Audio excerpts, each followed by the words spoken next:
Hello friends, welcome to easy English summary. तो आज की क्लास में हम पढ़ने वाले हैं क्लास 10th का चैप्टर नंबर 7 जिसका नाम है ग्लिम्पसेस ऑफ इंडिया। तो ये जो चैप्टर है ये 3 पार्ट्स में डिवाइडेड है और इस चैप्टर में आपको काफ़ी ज़्यादा मज़ा आने वाला है क्योंकि जो हमारे राइटर है वो अपने बचपन को डिस्कस करने वाले हैं। ग्लिम्पसेस का मीनिंग होता है कुछ ब्लर यादें, और इस चैप्टर में हम इंडिया की कुछ ब्लर यादों को जो हमारे राइटर ने हमें बताई है। तो इस वीडियो में हम जो है पार्ट 1 को डिस्कस करने वाले हैं जिसका नाम है a baker from Goa by Lucio Rodrigues. तो ये तब की बात है जब गोवा पे पोर्चुगीज जो हैं वो राज किया करते थे। जो पोर्चुगीज हैं उन्होंने गोवा पे 450 ईयर्स तक राज किया था, और उस टाइम पे जो गोवा है वो एक चीज़ के लिए काफ़ी ज़्यादा फेमस था जो कि है ब्रेड। और जो ब्रेड है वो गोवा में पोर्चुगीज ही लेकर आए थे।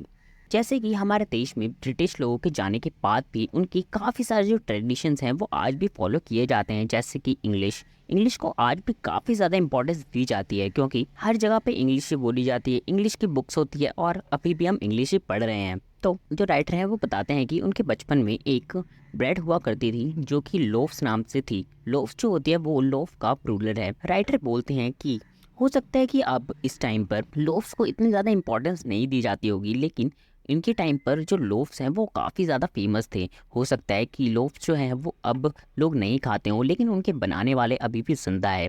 जो उनकी बेकर्स के फादर्स और ग्रैंडफादर्स थे, उनके बेटे अभी भी वहाँ पर बेकर्स हैं और वो अभी भी वो ब्रेड्स बनाया करते हैं।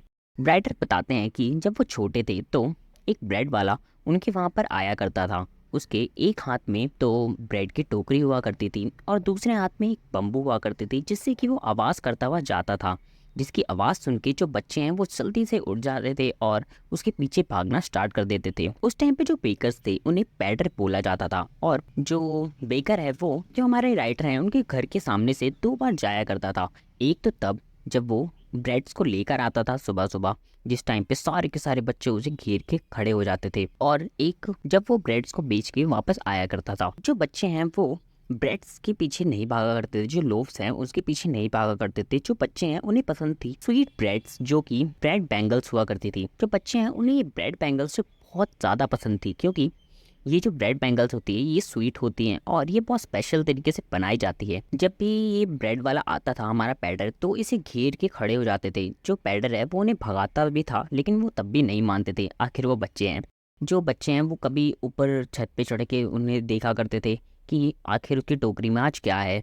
यहाँ तक कि जो बच्चे हैं वो जैसे ही आवाज़ सुना करते थे पैडर की, तो कभी भी ब्रश तक नहीं करते थे, वो भागते हुए चले जाते थे और वो ये बोलते थे कि शेर कभी ब्रश करता है क्या। तो इसके बाद जो हमारे राइटर हैं उन्होंने इम्पोर्टेंस बताई ब्रेड की गोवा में। उस टाइम पर जो ब्रेड है वो काफ़ी ज़्यादा इम्पोर्टेंट थी गोवा में, क्योंकि जो मैरिजेस हुआ करती थी वो अधूरी थी बोल के बिना। जो बोल होती है वो स्वीट ब्रेड होती है, उसके बिना जो मैरिजेस थी वो अधूरी थी। लेडीज़ जो थी वो अपनी डॉटर्स की एंगेजमेंट और मैरिज में सैंडविचेस को प्रिपेयर करा करती थी, और केक्स जो हैं वो क्रिसमस पे बहुत ज़्यादा इंपॉर्टेंट थे और बाकी फेस्टिवल्स पे भी। उस टाइम पे जो है ये जो भट्टियाँ थी वो बहुत ज़्यादा फेमस थी। जैसे कि आज के टाइम पे गोवा जो है वो बीचेस के लिए फेमस है, उस टाइम पे वो बेकर्स के लिए फेमस था। जो बेकर्स हैं वो उस टाइम पे कबाई नाम की एक ड्रेस जो है वो पहना करते थे, वो उनकी यूनिफॉर्म थी।